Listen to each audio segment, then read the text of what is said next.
Have you ever wondered what it would be like if Einstein, Steve Jobs, and your child's brain had a party? Welcome to the Neuroquirky Nexus, where we celebrate the extraordinary minds of our neurodiverse children. Welcome to you amazing parents and caregivers to this podcast. Here we are going to navigate the colorful world of neurodiversity, and we're going to explore holistic, out-of-the-box solutions for children and teens with ADHD, stress, anxiety, and other neuroquirks. Each week we'll dive into practical, brain-based techniques and quirky strategies to help your child thrive. I'm Laurie Bloyer, a former veteran teacher turned holistic neurogrowth, learning, and life success coach. As a parent of a neurodiverse child myself, I've spent the last 20 years researching, experimenting, and developing unconventional approaches to support these unique minds. I myself have ADHD diagnosed later in life, and thank goodness, now I understand some of my neuroquirks, and I am going to give you, from my years of teaching in the classroom, my son and myself, several tips, tricks, strategies to help you and your child thrive and create peace at home and joy in your life. So, are you ready? Let's get quirky.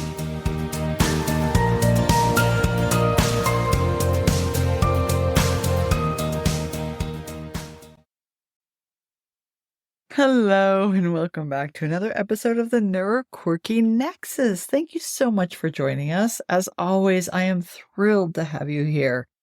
And I hope these tips and tricks and strategies have really been helping you out. Please don't forget to share this episode or all of the episodes if you know someone that could really benefit from what I have been sharing with you all. As this episode is released, it's almost Valentine's Day. So I thought it would be really important to do an episode about you, the parent. We're always thinking about our children, but right now I want to do an episode about caring for yourself as a parent of a child with ADHD. So welcome. I'm your host of the Neuroquirky Nexus, a podcast where parents of neurodiverse kids navigate life with confidence and calm. I'm Laurie Bloyer, your host and a fellow traveler on this ADHD journey. Today we're talking about something crucial: caring for yourself as a parent of a child with ADHD. I know, I get it.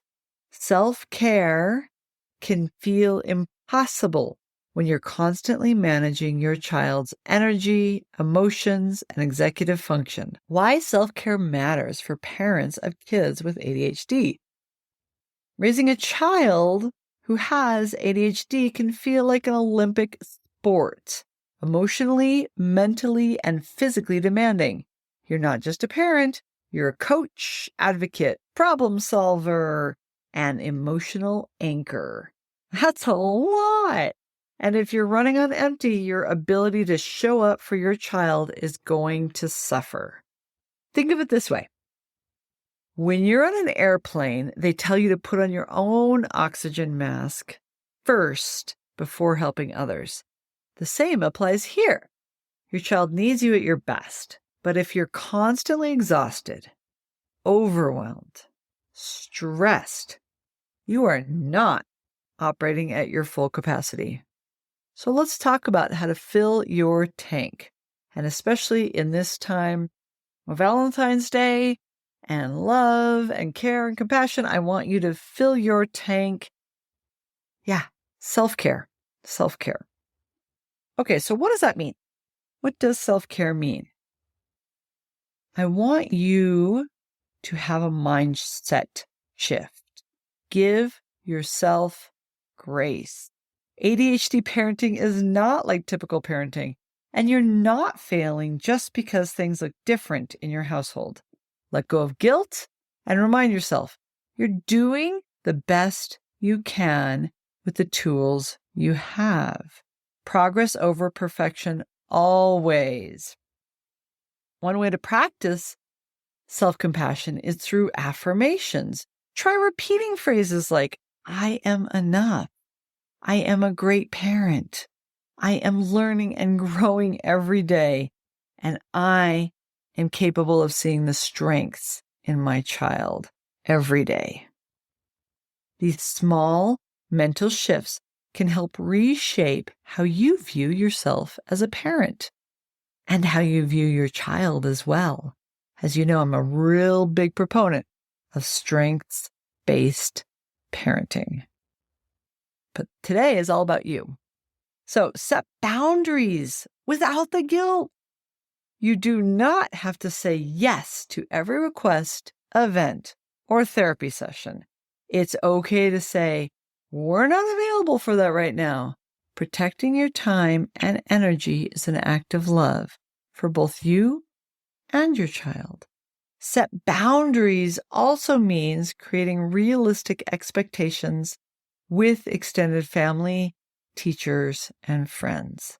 If a well-meaning relative offers advice that doesn't align with your child's needs, it's okay to politely say, well, thank you for your concern, but we're handling it in a way that works best for our family. That gives so much power to you and your family and your child. Build a support system and find your people, whether it's an ADHD parenting group, an online forum, just a good friend, a success coach like me, anyone who gets it. Having support is non-negotiable. You are not meant to do this alone. It also is helpful to connect with professionals who understand ADHD, such as therapists or coaches, and even educators trained in neurodiversity can offer guidance and reassurance when you feel stuck or overwhelmed. And schedule those micro moments of recharge. I know it's hard to get time in the day, but micro moments really add up. Micro moments really add up. Self-care doesn't have to mean an expensive spa day. It can be as simple as drinking your coffee while it's still hot, taking a 5-minute breathing break, or listening to your favorite song in the car. Small, consistent moments add up. Try using the 5-4-3-2-1 grounding technique. Identify 5 things you can see, 4 things you can touch, 3 things you can hear, 2 things you can smell, and 1 thing you can taste. This quick exercise helps calm your nervous system in high-stress moments. It's also something I teach in my coaching sessions as well, but great for anyone. And prioritize sleep. Yes, really, I mean it. I mean it. This is tough, and I know it is tough, especially if your child struggles with sleep. But if you can, create a wind-down routine for yourself. Even 30 extra minutes of rest can make a huge difference in your patience and resilience.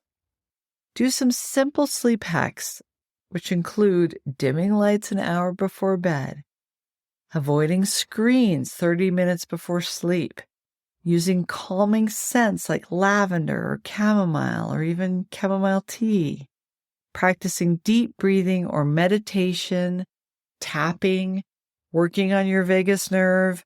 All of these strategies I can happily talk more about if you would like, but practice those before bed, and they will help calm you if needed for that extra sleep.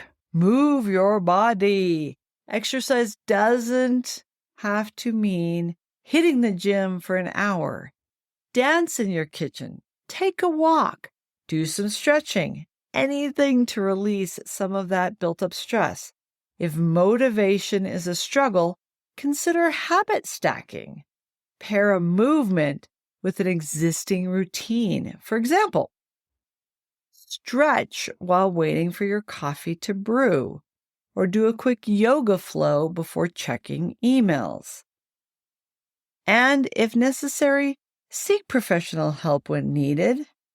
If you're feeling completely drained, anxious, or burnt out, talk to someone, a coach, a therapist, support group. You deserve the same level of care and attention you give your child. Seeking help isn't a sign of weakness, it's a sign of strength. Therapy, ADHD coaching, or even just a monthly check-in with a counselor can provide the tools you need to maintain emotional balance. Also, a warm bath, a nice glass of wine if you drink it, but something to just give you a little bit of reinforcement, of time alone, of positive feedback. All of this is wonderful. And I really hope you do try this self-care routine during this time of the year. Okay, so in our final thoughts, parenting a child with ADHD is a marathon. It is not a sprint, as you know. Some days will feel impossible. Some days will feel amazing. The goal isn't to be perfect. It is to be present and to take care of yourself so you can show up with love, patience, and resilience. So your challenge this week, choose one self-care strategy and actually do it. Whether it's saying no to something, drinking water before your coffee, or texting a friend for support. Pick one thing, please, and commit to it. And let us know at hashtag Neuroquirky Nexus. Let us know. Yeah. Let us know at hashtag Neuroquirky Nexus what the one thing is that you chose to commit to. And don't forget that you are not alone in this. You're doing an incredible job and you deserve care too. You really can't help someone unless you help yourself first. Your patience is only as long as, well, as you care for yourself, really. You have to care for yourself. So you're doing an incredible job. Really, you are.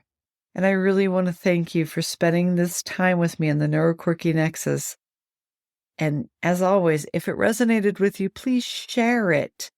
And big news. Remember I told you last week that I had big news? Well, the big news is I am featured on Parenting, Learning, and Living magazine cover. So I will drop a link in the show notes and please check out the magazine, Parenting, Learning, and Living. And I am featured there talking about parenting a child with ADHD. Also, our February 22nd parenting workshop is right around the corner. So please come register. Again, the link will be in the show notes. Please come register and join us for a super strength building workshop that you will walk away from that workshop with a win. For sure, guaranteed. Unless you have your eyes closed and ears closed and don't even try. But yes, you will walk away with a win, guaranteed. And I'm excited for you to come learn with us. So look out for that magazine cover. It is free and available from the link in the show notes. And come join our workshop on February 22nd, where again, you'll walk away with your win. But most importantly, take care of you. This Valentine's, give yourself the best present ever. You, and patience and love for your child. So until next week, I hope you take care of you, and I will see you or talk to you next week in the Neuroquirky Nexus. And as always, keep it quirky. Bye-bye.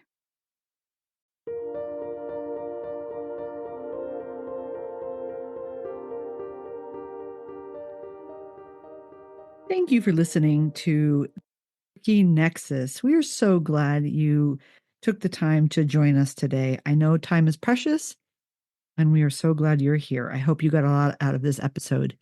Please don't forget to post your activity using hashtag NeuroNexus. That's NeuroNexus. And of course, all links are in the show notes. And I just really hope you enjoyed it. So if you did, please like and subscribe and share this with a friend. I think this is really good for families that are new to being their child being diagnosed with ADHD. And I believe that the tips and tricks and resources I'll be sharing will be very helpful for all families, but especially new families. And finally, I am creating a workshop coming up to help families with ADHD finding and using a holistic, natural approach in support of a book chapter that I'm writing and articles and magazines that are coming out. But my workshop, I'm so excited about because I can work with you all one on one. If you have any suggestions, I'd love to hear from you. Thank you again. And remember, let's keep it quirky. See you next time.